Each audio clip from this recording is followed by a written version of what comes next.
एकादशी का व्रत करने में बहुत ही कुशल श्री अम्बरीश राजा। देखो, भगवान अपने भक्तों के लिए कुछ भी कर सकते हैं। ध्यान से सुनना।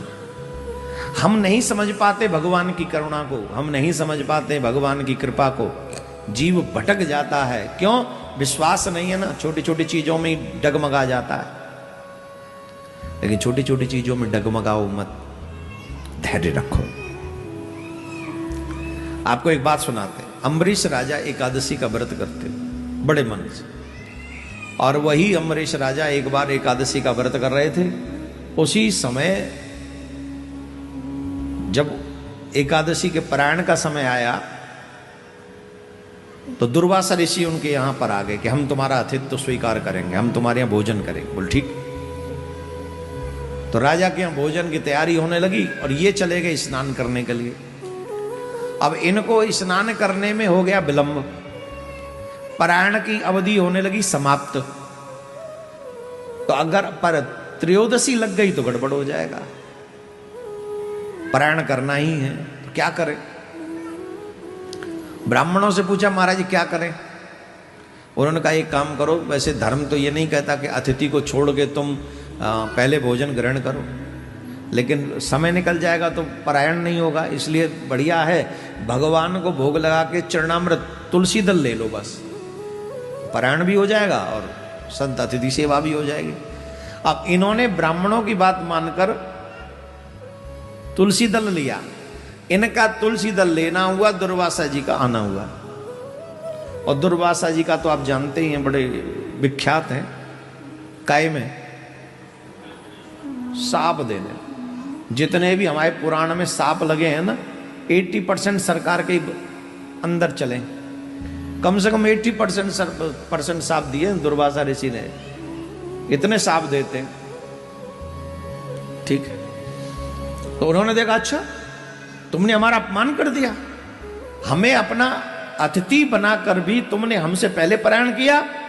उनको क्रोध आ गया और उन्होंने महाराज जटा उखाड़ी और उसमें से कृत्या नाम की राक्षसी को प्रकट किया। कृत्या नाम की राक्षसी प्रकट हो गई। कहा जाके मार दो इस राजा को, समाप्त करो इसे जिसने हमारा अपमान किया। अब कृत्या दौड़ी राजा को मारने के लिए। राजा सर झुका के खड़े हो गए। उसी समय भगवान का सुदर्शन प्रकट हुआ, सुदर्शन चक्र। ध्यान से सुनना। जो भगवान की चरण शरण ग्रहण करते हैं, हमने आपसे क्या कहा, उनके जीवन की सुरक्षा करने की सारी जिम्मेदारी भगवान की है। वो भगवान की जिम्मेदारी है उनकी सारी। लेकिन लोगों की समझ में नहीं आता, ये माया समझने देती नहीं, और बार बार जीव फंसता है इसी माया के चक्कर में। दुर्वासा ऋषि खड़े हो गए, सुदर्शन प्रकट हो गए। सुदर्शन ने कहा ठीक है।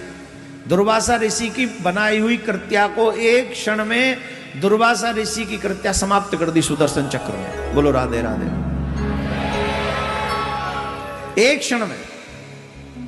अब सुदर्शन चक्र दुर्वासा ऋषि के पीछे पीछे, दुर्वासा ऋषि के पीछे पीछे दौड़े। दुर्वासा ऋषि आगे आगे सोचे अब मेरे प्राण कैसे बचेंगे। तो सबसे पहले वो ब्रह्मलोक गए। ब्रह्मा जी से कहा मेरी रक्षा करो, मेरी रक्षा करो। ब्रह्मा जी बोले देखो जितना जल्दी हो सके यहां से चले जाओ, हम तुम्हारी रक्षा नहीं कर सकते, बिल्कुल भी नहीं कर सकते, तुम कहीं और जाओ। तो ब्रह्मलोक छोड़कर शिवलोक पहुंचे।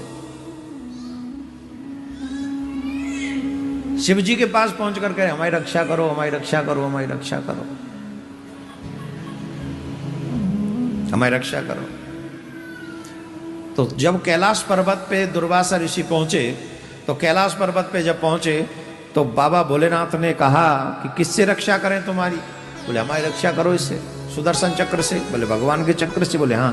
बोले हम आपकी इस रक्षा नहीं कर सकते, सुदर्शन चक्र से आप जाओ। नारद जी ने कहा भाई देखो जिसका चक्र है उसी के पास जाओ। जिसका चक्र है उसी के पास जाओ। तो नारायण भगवान के पास क्षीर सागर में पहुंचे। नारायण भगवान खड़े हो गए शेषैया से, दुर्वासा ऋषि का स्वागत किया। आओ आओ महाराज पधारो। बोले महाराज ठीक है, पर हमारी रक्षा करो। कैसे? बोले सुदर्शन चक्र से। बोले हम आपकी रक्षा नहीं कर सकते। महाराज आप हमारी रक्षा नहीं कर सकते? बोले नहीं, हम आपकी रक्षा नहीं कर सकते। क्यों? बोले महाराज आपको एक बात पता है, अहम भक्त पराधीन, मैं स्वतंत्र नहीं हूं, मैं अपने भक्तों के अधीन हूं।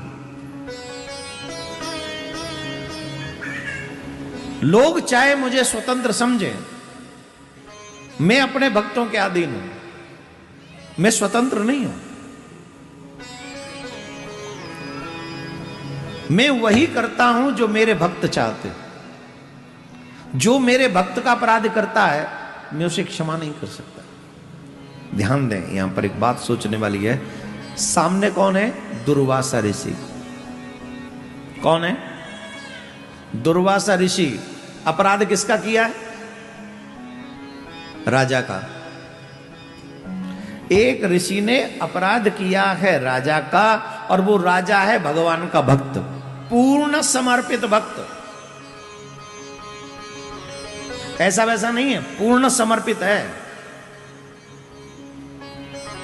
पूर्ण समर्पण का मतलब समझ लो, तुम इतना सोच नहीं सकते जितना राजा अम्बरीश करता है। तुम्हें सोचने की क्षमता नहीं है। आजकल के लोग तो स्नान करा दें, भगवान को पोशाक धारण करा दें, आरती कर दें, उनसे पूछो क्या? बोले हम भगवान की बहुत सेवा करते। इतने में कह देगा बहुत सेवा करते हैं।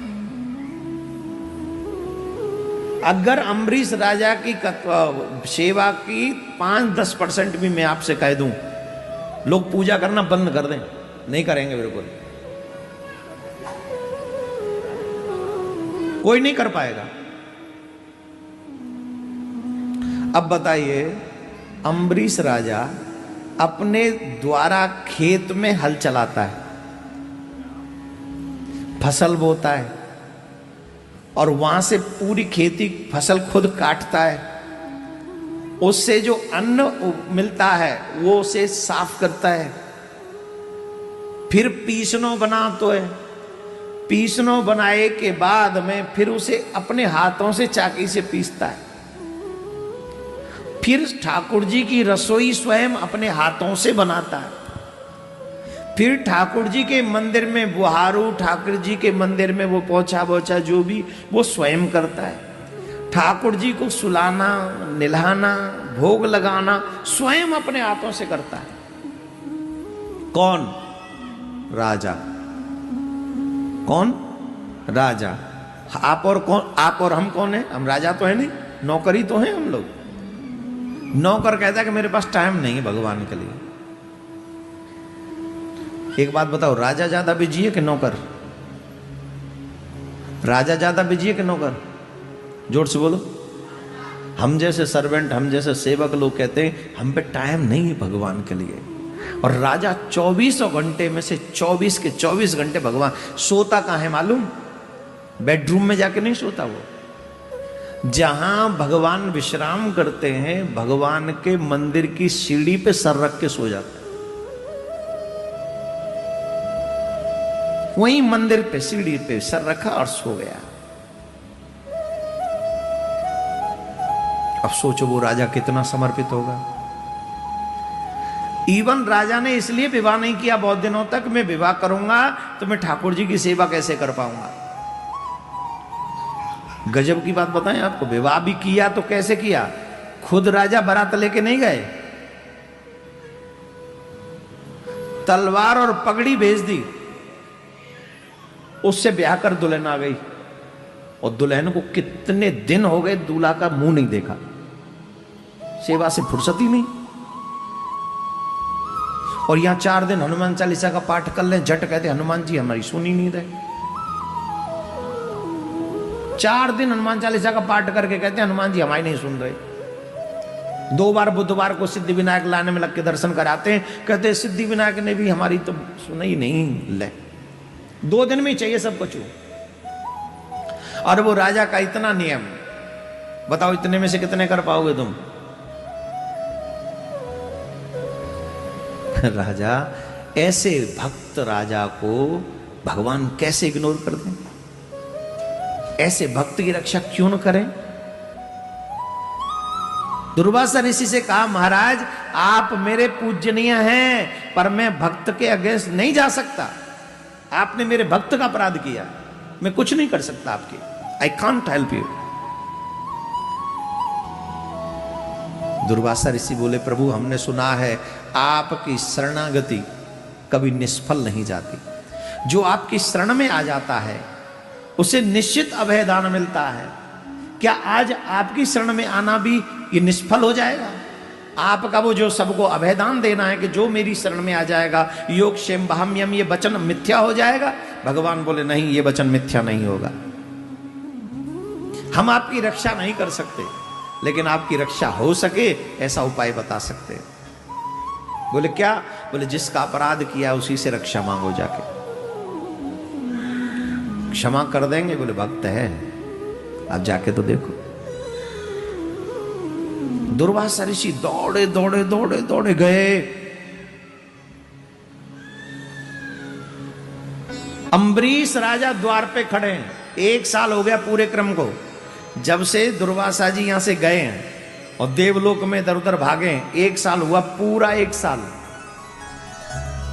1 साल तक राजा अम्बरीश इसी चौखट पे खड़े रहे, बिना कुछ खाए, बिना कुछ पिए।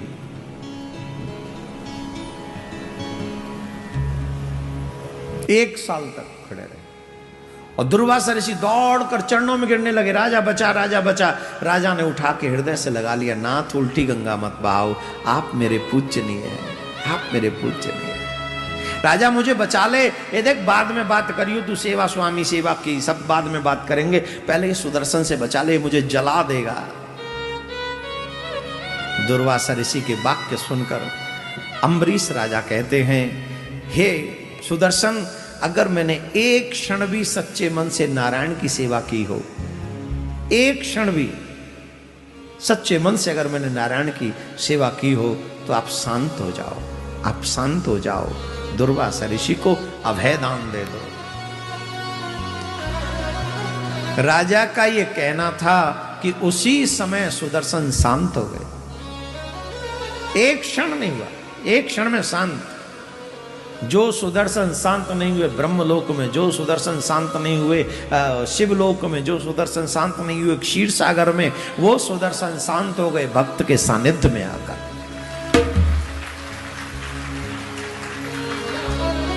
भक्त के सानिध्य में आकर शांत हो गए। इसीलिए जन्म जन्म के तापों का, जन्म जन्म के पापों का निवारण अगर कहीं होगा तो या तो भक्तों के पास, या संतों के पास, या सत्संग में ही होगा, और कहीं नहीं। कौन कौन चाहता है जन्म बर्बाद हो जाए? जो जो चाहते हैं जन्म बर्बाद हो जाए, संतों से सत्संग से दूर हो जाओ, भक्तों से दूर हो जाओ। और जो जो चाहते हैं कि जन्म बर्बाद ना हो, इसी जन्म में हमारा कल्याण हो जाए, तो जीवन पर्यंत दुनिया छूट जाए पर सत्संग मत छोड़ने देना। संतों का सानिध्य मिलता रहे, भक्तों की कृपा मिलती रहे, गुरुजनों का आशीर्वाद मिलता रहे, जब भी अवसर मिले सत्संग मिलता रहे, फिर देखो मेरे प्यारे कैसा कल्याण होता है।